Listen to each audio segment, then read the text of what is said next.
तो ऑगस्टीन के जीवन में ये भयंकर पाप था। उस पाप से वो छूटना चाहता था। उस स्त्री से वो बहुत प्यार करता था, उनका बेटा था, लेकिन जानता था कि ये प्रभु की दृष्टि में घृणित पाप है। और जब अंजीर के पेड़ के नीचे वो बहुत पीड़ा में और दर्द के साथ गहराई से प्रार्थना करता है, तो वहां से फिर वो उठ के चल देता है। और जब वो चल रहा होता है तो सड़क के साइड पे कुछ बच्चे खेल रहे होते हैं, और बच्चे खेल रहे थे, उनकी आवाज़ उसके कान में पड़ रही थी, और किसी बच्चे ने जोर से बोला, तोले ले गे, तोले ले गे। शायद वो उनके गेम का कोई हिस्सा था। और तब, जिसका अर्थ होता है pickup and read, pickup and read, उठकर उठा और पढ़, उठा और पढ़। पता नहीं ऑगस्टीन के मन में क्या बात आई, उसको लगा मानो कि प्रभु कह रहा है कि तू मेरी पुस्तक उठा, मेरा वचन उठा और पढ़। और जैसे उसको पहली बाइबल हाथ में मिली,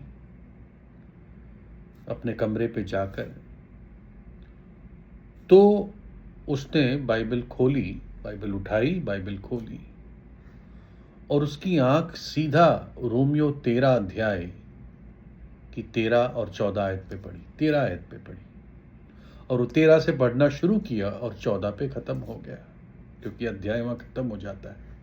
और क्या लिखा है, जैसे दिन को सोता है वैसे ही हम सीधी चाल चले, ना कि लीला क्रीड़ा, ना पियक्कड़पन, ना व्यभिचार और लुचपन में, और ना झगड़े और ढा में, वरन प्रभु यीशु मसीह को पहन लो और शरीर की अभिलाषाओं को पूरा करने का उपाय ना करो।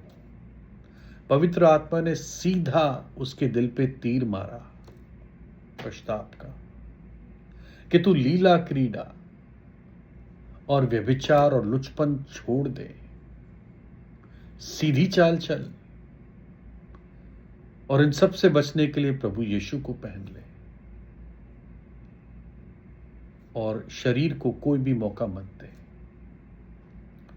और उस घटना के बाद उसने निर्णय लिया और उस स्त्री से वो अलग हो गया, और प्रभु ने उसका बहुत उपयोग किया।